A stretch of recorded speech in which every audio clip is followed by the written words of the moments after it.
Writ খারিজ, নাগরিক ঐক্যের মান্না নির্বাচনে অংশ নিতে পারবেন না। এদিকে এককভাবে নির্বাচন করবে এলডিপি, ঘোষণা কর্নেল অলির। হাতে পায়ে শিকল পরিয়ে নির্বাচনে নয়, মুক্ত হয়ে এলাকায় যেতে চাই, বললেন আনিসুল ইসলাম। এবং সর্বশেষ জানাবো, স্বতন্ত্র প্রার্থী হিসেবে মনোনয়নপত্র তুললেন রুমিন ফারহানা। দর্শক শুনছিলেন সংবাদ শিরোনাম, এবার জানিয়ে দিব বিস্তারিত সংবাদ। তবে তার আগে অনুরোধ থাকবে ভিডিওটিতে একটি লাইক দিন এবং ভিডিও সম্পর্কে আপনাদের গুরুত্বপূর্ণ মতামত কমেন্ট করে জানিয়ে দিন। আপনাদের প্রতিটি কমেন্ট আমাদের অনেক অনুপ্রেরণা যোগায়। রিট খারিজ, নাগরিক ঐক্যের মান্না নির্বাচনে অংশ নিতে পারবেন না। ঋণ খেলাপির তালিকা থেকে নাম বাদ দেওয়ায় নির্দেশনা চেয়ে নাগরিক ঐক্য সভাপতি মাহমুদুর রহমান মান্না রিট খারিজ করে দিয়েছেন হাইকোর্ট। এর ফলে আসন্ন জাতীয় সংসদ নির্বাচনে তিনি অংশ নিতে পারবেন না বলে জানিয়েছেন রাষ্ট্রপক্ষের আইনজীবী। বিচারপতি মোহাম্মদ বজলুর রহমান ও বিচারপতি মোহাম্মদ মঞ্জুর আলমের হাইকোর্ট বেঞ্চ এ আদেশ দেন। আদালতে মান্নার পক্ষে শুনানি করেন জ্যেষ্ঠ আইনজীবী আহসানুল করিম ও ব্যারিস্টার জ্যোতির্ময় বড়ুয়া।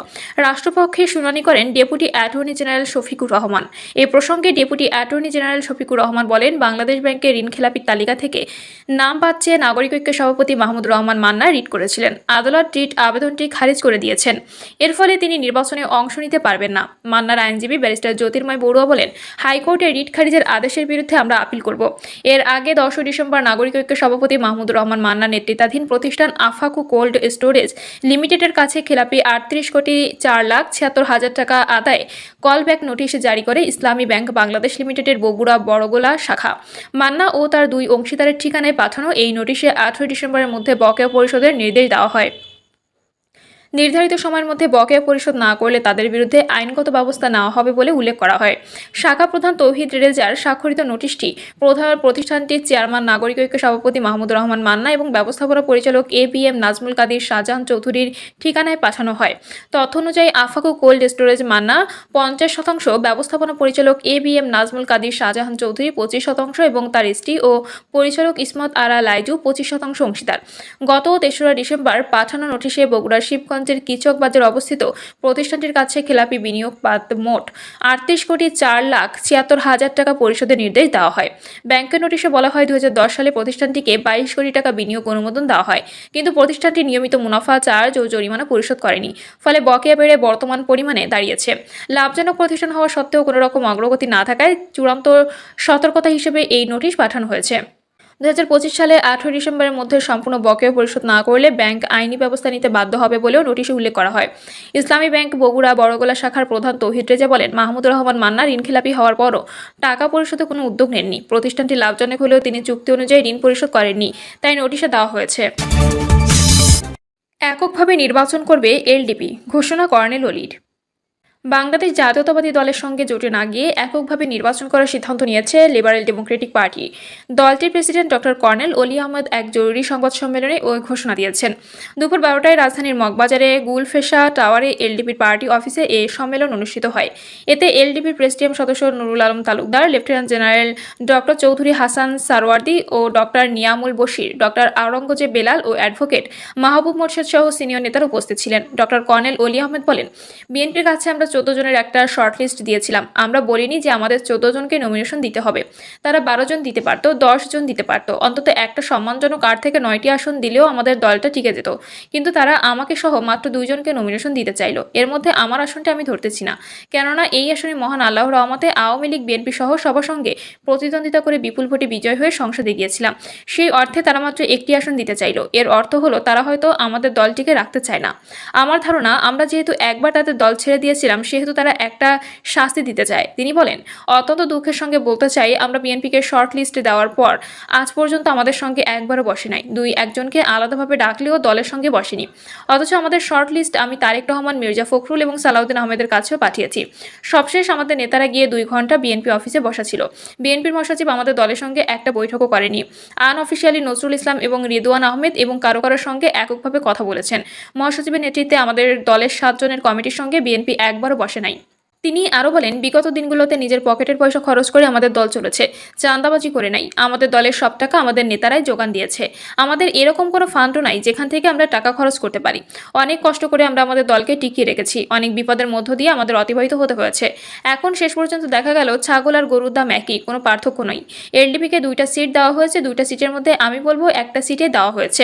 এলডিপির এই নেতা বলেন, যারা আমার দলে নির্বাচন করতে ইচ্ছুক তারা সবাই অনতিবিলম্বে আমাদের যুগ্ম মহাসচিব বেলালের সঙ্গে যোগাযোগ করে নির্বাচনের প্রস্তুতি গ্রহণ করবেন। আপনাদের যে সমস্ত কাগজপত্র প্রয়োজন নির্বাচন অফিসারের সঙ্গে কথা বলে সে কাগজপত্রগুলো প্রস্তুত করবেন। পার্টির পক্ষ থেকে যে সিম্পল দিতে হবে তার জন্য কাগজ প্রস্তুত আছে এবং এটার সঙ্গে একটা চিঠিও দিতে হবে, সেই চিঠিও প্রস্তুত আছে।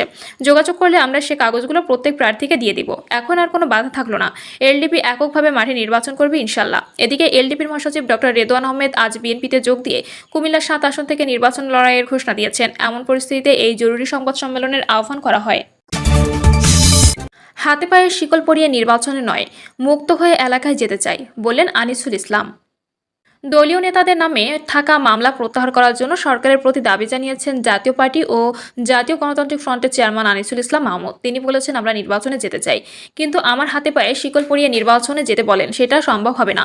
আমি মুক্ত হতে চাই, মুক্ত হয়ে এলাকায় যেতে চাই।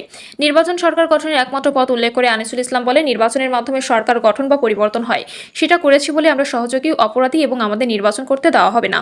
সরকার ও নির্বাচন কমিশনের সংলাপে জাতীয় পার্টিকে আমন্ত্রণ না জানানোর সমালোচনা করে আনিসুল ইসলাম মাহমুদ বলেন, আমাদের ডাকেন নাই। জাতীয় পার্টির অপরাধটা কী ছিল? আনোয়ার হোসেন মঞ্জু সাহেব বলে গেছেন, আমরা নির্বাচনে যাচ্ছি নির্লজ্জের মতো, আমাদের কেউ ডাকেনি বলেনি, তারপরও নির্বাচনে যাচ্ছি কারণ আমরা নির্বাচনে বিশ্বাসী। সরকারের উদ্দেশ্যে আনিসুল ইসলাম বলেন, আপনাদের মবক্রেসি বন্ধ করুন। সরকারের অনেক পদধারী মানুষ বলছেন মব কালচার ঠিক আছে, সেজন্য মব দিয়ে প্রথম আলো ডেইলি স্টারকে আক্রমণ করেছে। উস্কানিদাতাদের খোঁজা দরকার নেই, কারণ আপনাদের মধ্যে যারা আছেন তারাই উস্কানি দিচ্ছেন। কারণ আপনাদের কিছু লোক বলেছে মবক্রেসি ঠিক আছে, মবক্রেসির মাধ্যমে ক্ষমতা এসেছি। সুন্দর করে কথা বললে দেশের রক্ষা হবে না, বাস্তবতা ব্যবস্থা নিতে হবে।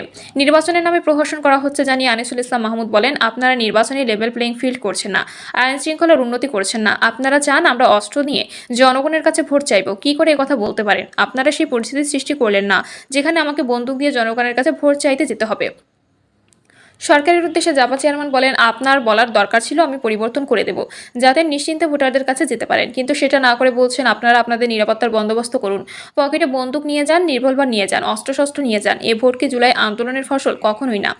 জাতীয় পার্টির চেয়ারম্যান আনোয়ার হোসেন মঞ্জু বলেন, নির্বাচনে অংশগ্রহণ করার মতো পরিবেশ থাকলে, পরিবেশ সৃষ্টি করা হলে এবং মিথ্যা মামলা প্রত্যাহার করা হলে সময়ের ব্যাপার মাত্র। যাদের যাবজ্জীবন জেল হয়েছিল তারা এখন বড় নেতা হয়ে গেছে। মামলা যারা খায় তারা পরবর্তীকালে দেশ ও জাতির নেতা হয়, পুনরায় ক্ষমতায় আসে, দেশবাসীকে উপদেশ দেয়। সামনে দেশের পরিস্থিতি আরও অবনতি হওয়ার আশঙ্কা করেছেন মঞ্জু। তিনি বলেন, অবনতি হওয়ার সুনির্দিষ্ট সংকেত পাচ্ছি, কিন্তু তারপর আমরা উদার রাজনীতি বিশ্বাস করি। নির্বাচন বয়কটের কথা চিন্তা করি না, কিন্তু সেটা চাপিয়ে দেওয়া হলে আমাদের কোনো উপায় নেই। জেপি চেয়ারম্যান আরও বলেন, যখন কেউ ক্ষমতায় থাকে তারা সবচেয়ে শক্তিশালী হয়, কিন্তু যেদিন তারা ক্ষমতা থেকে নেমে যায় তখন সবচেয়ে অসহায় দল তারা। এটা বাস্তব। বড় বড় দলের কথা বলছি, তাদের যন্ত্রণায় ঘুমাতে যেত না, এখন তারা ঘুমায় কোথায় আল্লাহ ছাড়া কেউ জানে না। এজন্য সীমা লঙ্ঘন করা যাবে না। অবাধ, সুষ্ঠু, নিরপেক্ষ নির্বাচন নিয়ে সন্দেহ প্রকাশ করে জাতীয় পার্টির মহাসচিব ABM রুহুল আমিন হাওলাদার বলেন, আমরা আশা করেছিলাম প্রধান উপদেষ্টা একটা ভালো নির্বাচন দিতে পারবেন। তিনি যখন চলে যাবেন তখন শ্রদ্ধার সঙ্গে মনে করব। আমি এ ব্যাপারে সন্দিহান, তিনি পারবেন কিনা বলা কঠিন। আমরা সকলে তাকিয়ে আছি প্রধান উপদেষ্টা কি করেন।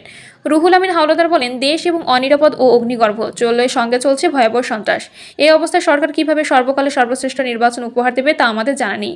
রুহুল আমিন হাওলাদার আরও বলেন, তারেক রহমান দেশে আসলে কি পরিবেশ তা দেখার অপেক্ষায়। সেটা কি চর দখলের মতো নির্বাচন হবে, না নিরপেক্ষ নির্বাচন এবং দেশে বিদেশে সমাদৃত হবে? এমন নির্বাচনে অধিকাংশ মানুষের মনে সংশয় রয়েছে। নির্বাচনের তফসিল ঘোষণার পরে অস্ত্র উদ্ধার, সন্ত্রাসী ও দাগী আসামিদের গ্রেপ্তারে অভিযান পরিচালনা করা হয় জানিয়ে জাতীয় পার্টি নির্বাহী চেয়ারম্যান মুজিবুল হক চুন্নু বলেন, কিন্তু এবার তফসিল ঘোষণার পরে কোনো শুদ্ধ অভিযান দেখি না, কিন্তু দেখি একটি দলের নিরীহ কর্মীদের গ্রেপ্তার করার জন্য বলা হয়েছে। প্রার্থীদের অস্ত্রের লাইসেন্স দেওয়ার সমালোচনা করে চুন্নু বলেন, এমনিতেই এত অস্ত্র 5-6 আগস্টের পরে যে অস্ত্র লুটপাট হয়েছে তা এখনও উদ্ধার হয়নি। এখন যদি প্রার্থীরা অস্ত্র নেন তাহলে তো এই অস্ত্রের সঙ্গে যুদ্ধ হয়ে যাবে, কুরুক্ষেত্র হয়ে যাবে। কি নির্বাচন হবে এখানে? জীবনেও নির্বাচন সম্ভব না। প্রিয় দর্শক, এই ছিল এখনকার সর্বশেষ সংবাদ। আপডেট সব সংবাদ পেতে চ্যানেলটি সাবস্ক্রাইব করে বেল আইকনটি ক্লিক করে রাখুন।